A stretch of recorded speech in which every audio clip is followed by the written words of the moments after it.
Welcome to the podcast, everyone. I'm your host, Andrew Ross. Now, the issue of strong access to original equipment, technical and repair information and tools has been ongoing for a long time.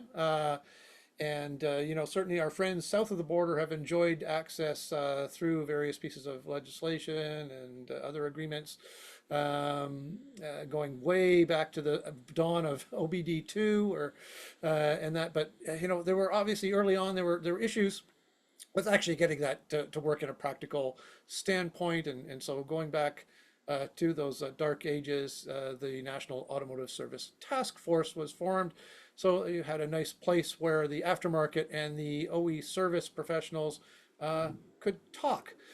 So with me today on the podcast to talk about all things that and how it relates to Canada is Donny Seyfer. He's an executive officer at NASTF and has a strong background on the aftermarket service side of the business too, through family business, etc. But welcome to the podcast, Donny. Good morning, Andrew. Thanks for having me. It's great. Now, how did I do describing kind of where NASTF kind of came from and what it's doing? You did good. Cut. We're done.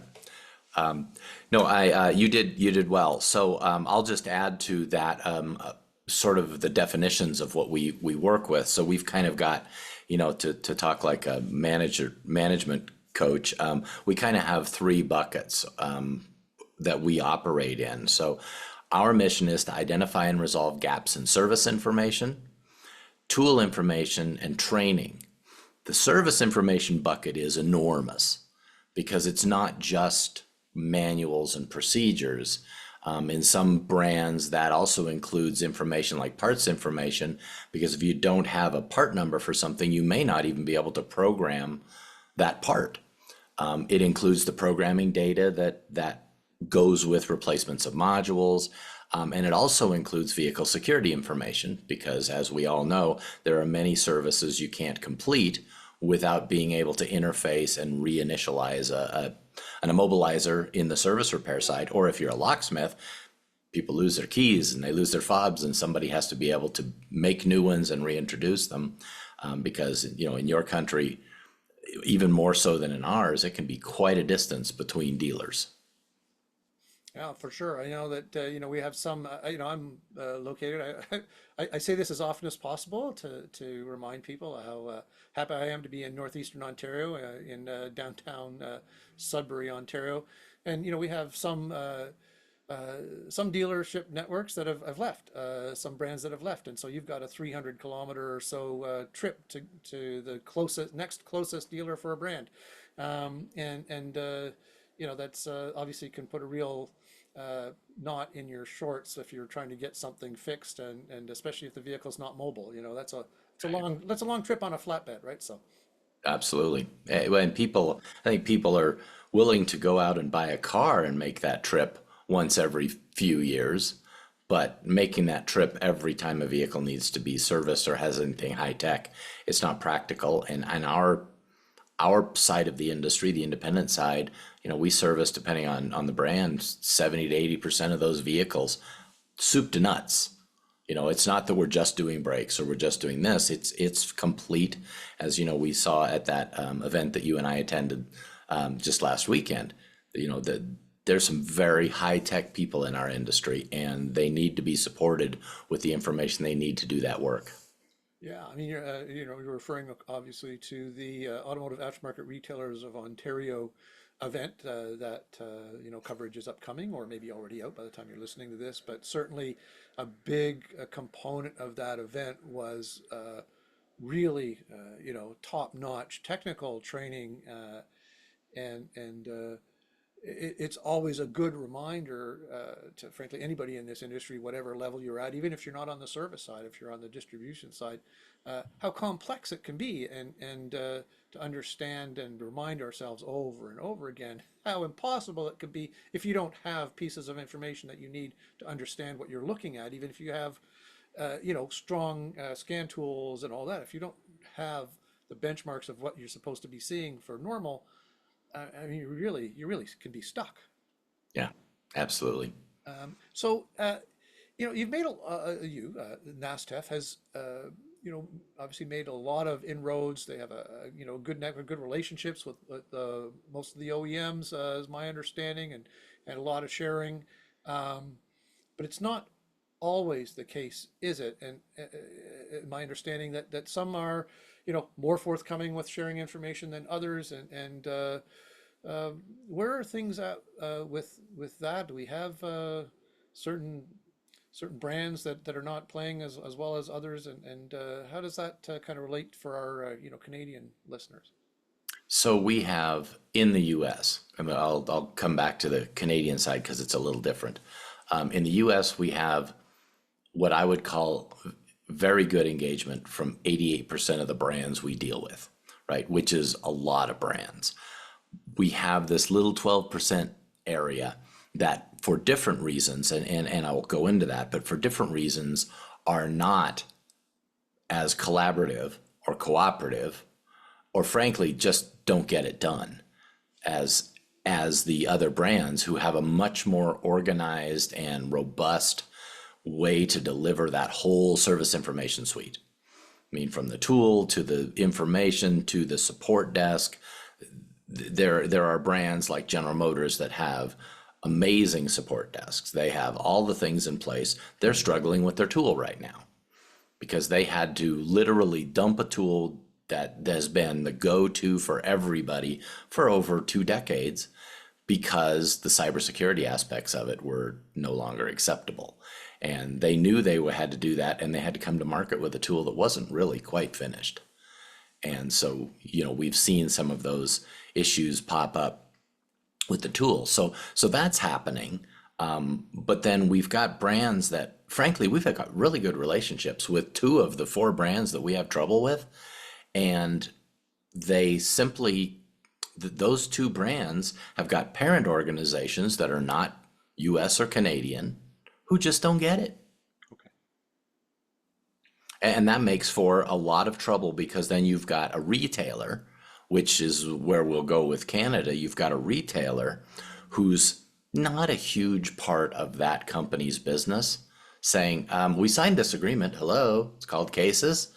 And we need this information. And well, we're not going to build that. That's going to cost a bunch of money. Where's the ROI on it, right? And it's always what I hear. And so you've got, basically 2 of the biggest part of your market share from vehicles, Toyota and Honda, who are the poster children for how to do it here in the US with us, that are not involved past basic service information in your market. And that's, to me, that's a travesty that those vehicles.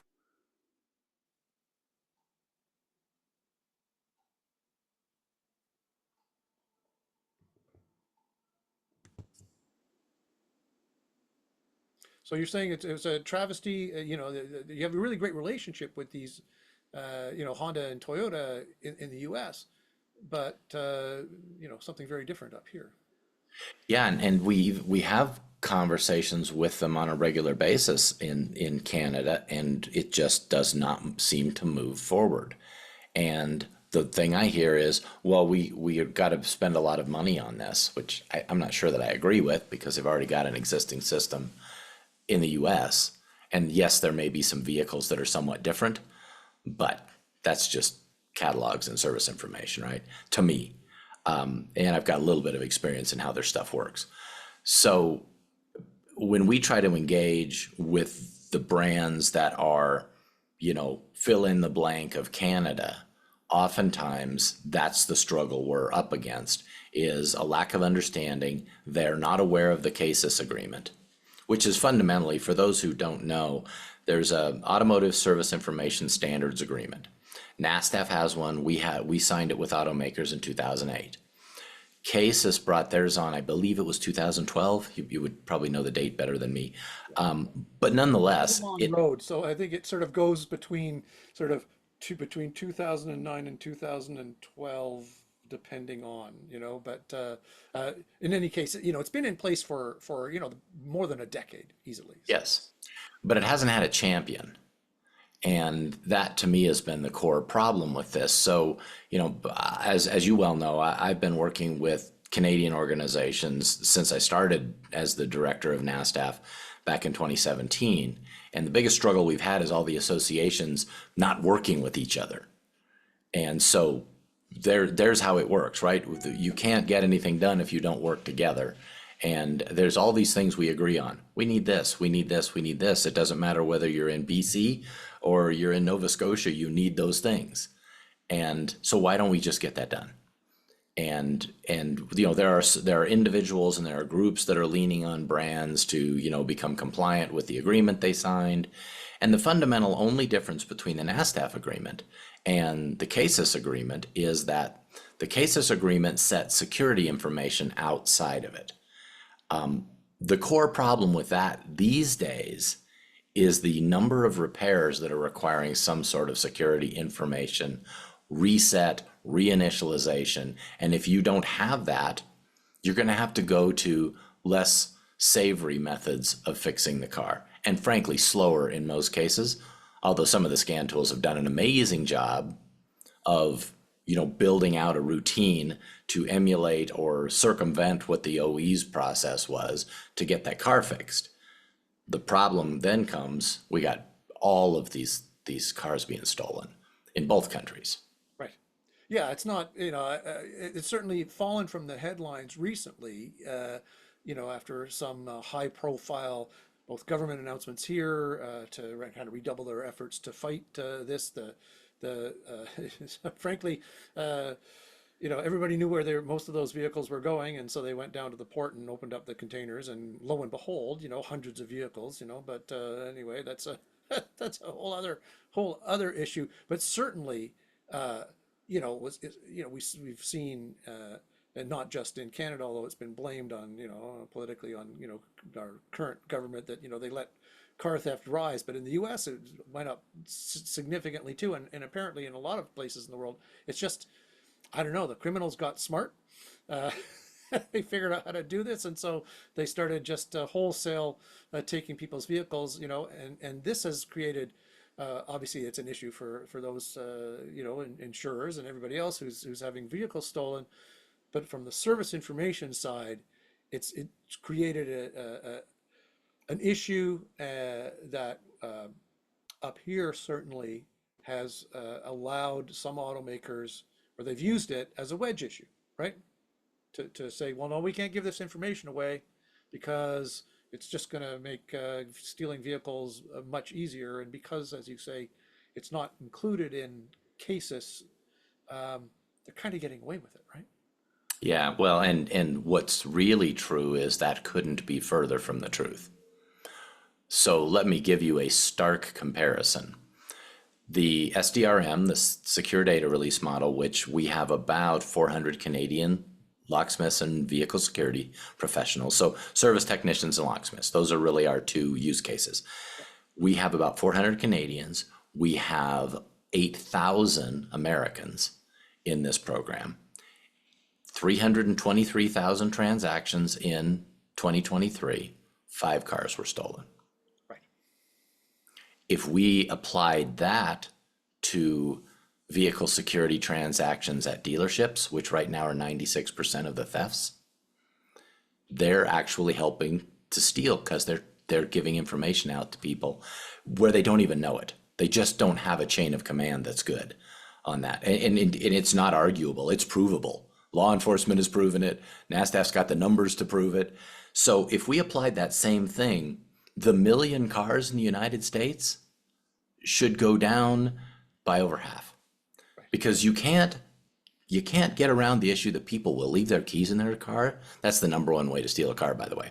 Yeah. And you can't get around the issue that some guys, bad guys, will just simply pick it up with a tow truck and drag it off. But that takes a lot more effort and it's a lot more visible. So what we've been working on, and actually we've just launched, is a program that we call the Scan Tool Validation Program. And what it does is it allows and encourages aftermarket scan tools that have security functions to validate that transaction against the registry. So that in essence, we're putting all of the people that do this type of work in the service world in their own little bubble. And we're telling law enforcement, we'll police ourselves. And they're all for this, by the way. And so if we apply those same numbers, then law enforcement is not going to have to look at 1.5 to 2 million transactions a year. They're also not going to have to write reports for all those cars that don't get stolen, Right. which means they'll have more time to spend on figuring out how the bad guys are operating if we can help with the technology. And there are a lot of folks out there who don't track with it. They jump to the obvious. Oh, NASTF's trying to make a lot of money. You know what? This was not something we asked for. This was an industry wide. What are we going to do? And then the fingers all went, well, you guys have a system that could do this. Yes, we do. And it was an oversight because when SDRM was built, it was a scramble because there were laws coming. The automakers needed a way to get immobilizer information to technicians. And so everybody was scrambling to get this thing built. And no one went, oh, you know what? We should be looking at aftermarket scan tools. Because at that point in time, there weren't many that had these capabilities. Right. And so that's how that sort of evolved. And the locksmithing industry has sort of had to operate underground, as one of my locksmith friends says, for years. And so they've developed ways to open cars. They're pretty secretive about it, except for some of the clowns that put it on YouTube. And we get the Kia and Hyundai thing, right? But nevertheless, that has made it an uphill battle getting the scan tool companies on board, because even though they're like, yes, this is the right thing to do, but our customers don't want it. It's like, well, they may not want it, but the reality is we're making their life easier. Take the scammers out of their world because they're never getting past the background check, Right. and put all the legit guys in one program together. So that in a nutshell is what's going on. And what we're seeing from my point of view is I'm seeing Canadian organizations coalescing around this anti-theft thing, which is going to benefit repairers because service information is required as well, right? And so, but what I've seen, to your point, we had a lot of noise about it, and we stopped one place where they're leaving. But that's not even close to having everything. They're stealing cars in the US, creating synthetic IDs for them in Canada, and vice versa. They're figuring out how to get them back and forth across the border because nobody asks you. I mean, they don't say, let me see your registration when you cross the border. I mean, and if they did, they'd have people screaming bloody murder.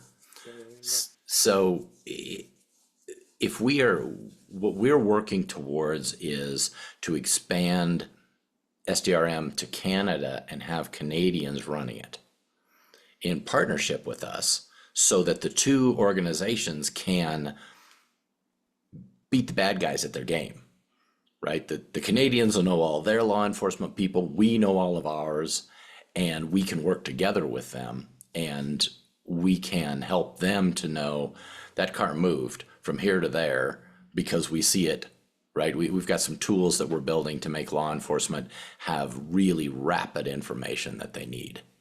Right, right. So I want to just kind of emphasize a couple of points that you made for listeners who may have kind of thought, did he say what I thought he said?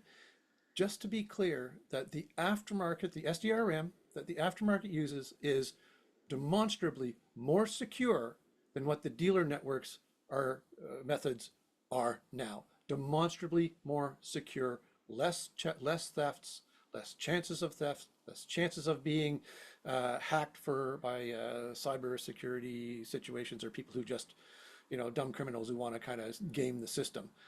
So it's safer from a vehicle's theft standpoint than the original equipment service process. Yes, Right? 7% to There 93%. you go. Okay. So, and the other side of it that I think is super important is that you mentioned that I understand, the process of going through, multi-factor authentication and everything in our lives now, sometimes it can be a real pain. Like it really can. But it is the way of the world now. Cybersecurity is touching all parts of our lives. And the reality of it is when you're using sophisticated tools like scan tools, the expectation is now that this is likely going to be there to make sure that you are who you say you are, or whoever, and that you're allowed to access the information, especially this immobilizer information and security information in the vehicles. You don't want just anybody being able to get that. There's another point that I read about from an earlier presentation. I think it was from the collision side.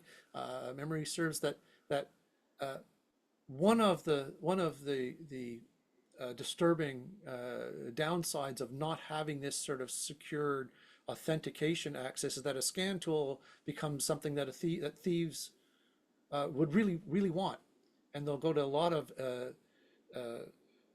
ends to kind of secure those through theft and violent theft and also am I correct in my recollections there? Yeah, you can just do a web search and see how many locksmiths they've been held up, they've been shot at. It's crazy. And the other thing that they're doing is they're using stolen vehicles to drive through the front of repair shops to steal those tools. And then they just leave a hole in your building and walk away in the middle of the night. And so yes, that has been a huge problem. So this is one of the other parts that we sort of have a 3-point mission behind the scan tool validation. First and foremost, let's improve the safety for our members, because nobody should have to decide on their life just to go service a car. Right? That it should not be a life-risking situation. It's hard enough in some cases to get these cars sorted out when they're all screwed up and they don't work right, but let alone now you got somebody who wants to kill you or take your stuff away from you. So that's the first piece. The second piece is, of course, by having transactions on the vehicles, should there ever be a law enforcement request, hey, what's going on? This vehicle was stolen. We say, yeah, no, our guy fixed it after it was recovered. Right? You guys got your paperwork crossed. That happens all the time. It's just the nature of paperwork. And then of course the third piece of this is to keep the tools in the hands and make the tools such that they're only valuable to the person who owns them. We've asked all the tool companies, no matter what you do, please put a registration on your tool for each individual technician so that they have to log into the tool. That way, if someone steals the tool, they won't use it. Now, there still will be some thefts, but then these guys will get them and they'll start talking to each other like they do and say, well, these tools are of no use to us anymore. And that's the goal. Yeah, I think one of the things that's really important to recognize, unfortunately, about the kind of criminal world out there is that it's really a very few number of people relative to the overall population. They do know what's going on. I mean, their minds work in a way that's looking for their easiest path. If they wanted to take the hard way out and live legitimate lives, then they wouldn't be doing what they're doing. So they're looking for easy roads and easy money. And if the money it ain't so easy anymore, they might just find something else to do, right? So, Yeah. and right now it's been taken to be easy money. I mean, you've seen it, I guess one of the things that I noticed in some of these many security videos of people having their vehicles stolen from their driveways, it's often the same guys. I think Oh, yeah. I know that guy. He was in the last 4 videos I watched from that region.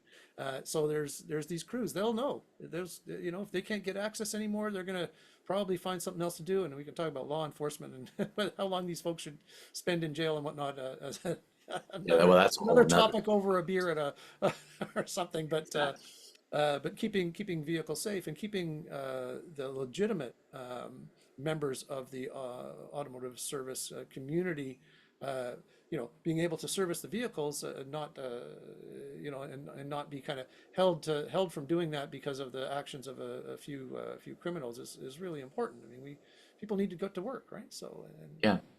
Well, we put the good guys inside and we give them keys to the door and then we lock the door. And, I know there's a lot of concerns. I want to make one point before I move on with that your point about the small group. So in Troy, Michigan, this last summer, there was an arrest that took the police almost a year to put the case together because it was so vast.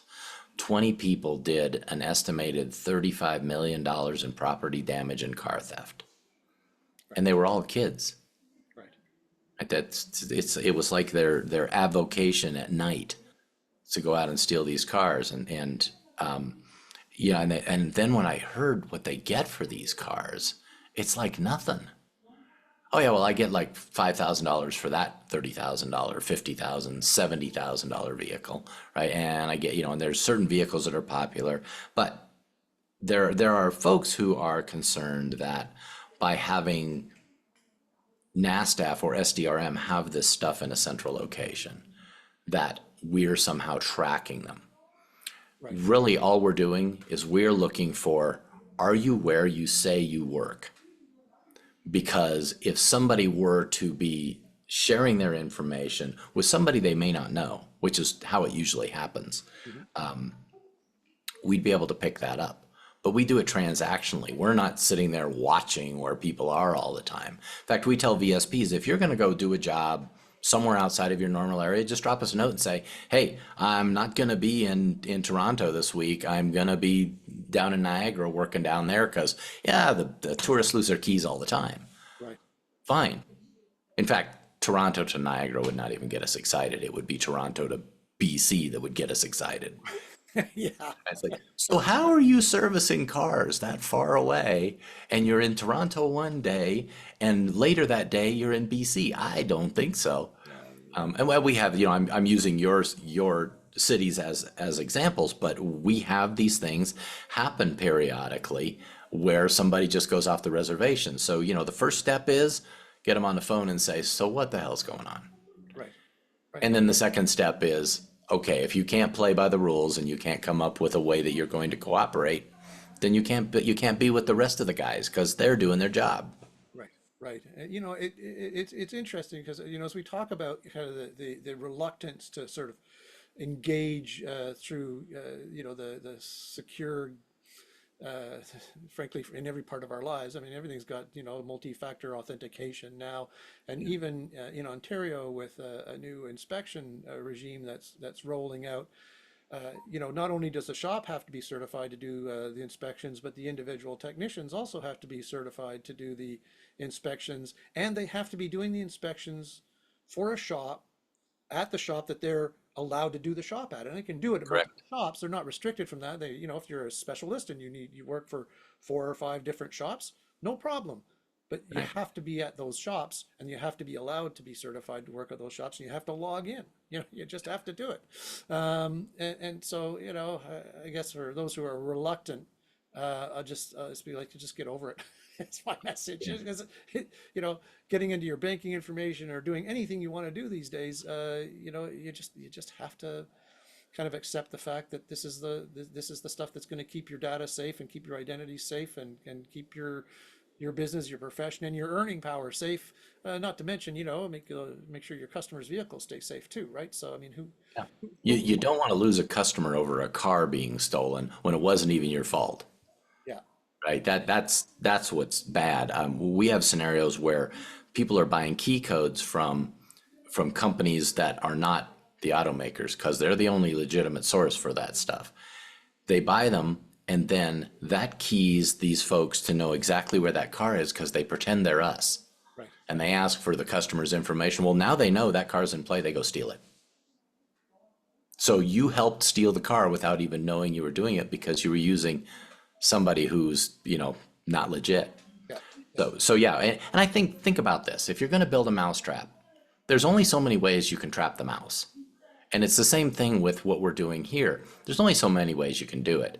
Now, I know some are concerned about the cyber aspects. Well, my team are insane about that topic. We've got law enforcement, we got software developers, I've been teaching cybersecurity to repair shops for over 15 years.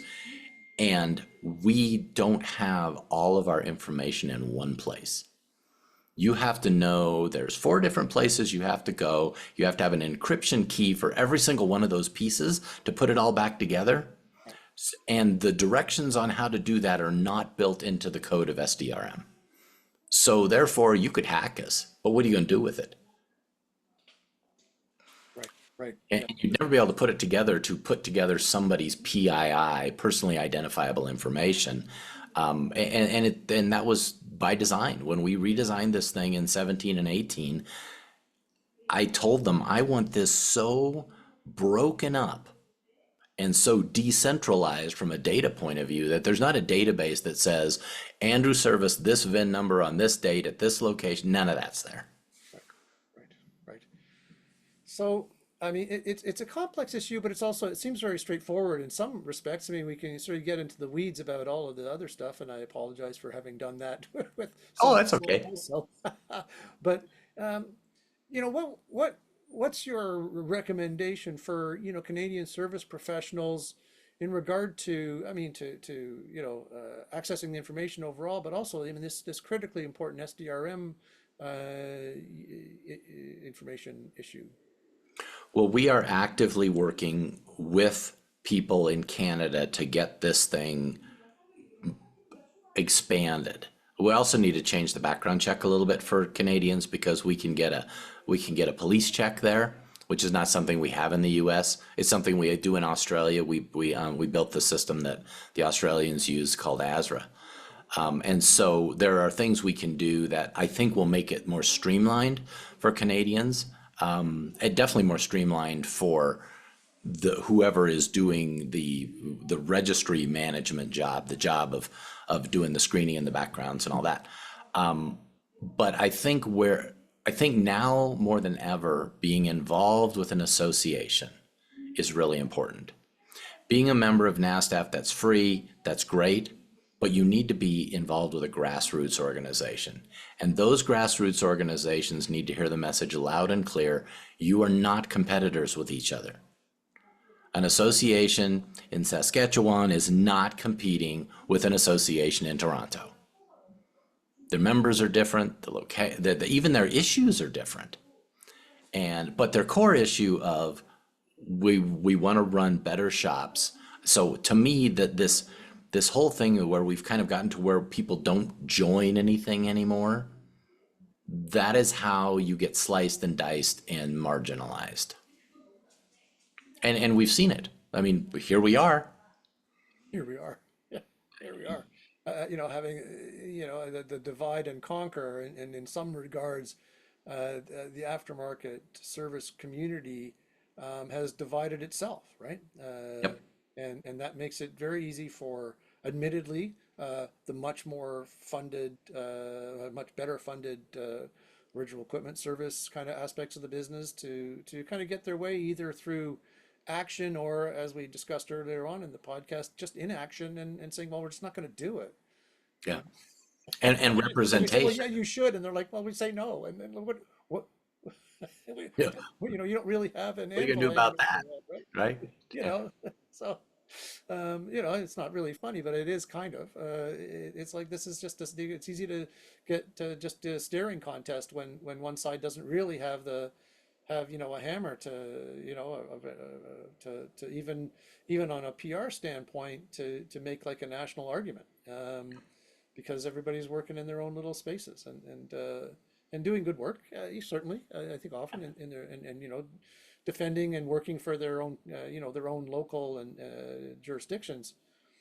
But you're up against national and international interests, and you can really get swamped, right? So Yep.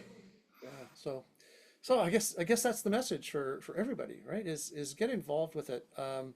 I think I would probably ask those who aren't really very well informed about what NASTF and SDRM are and how it relates to the Canadian reality of it, because it does.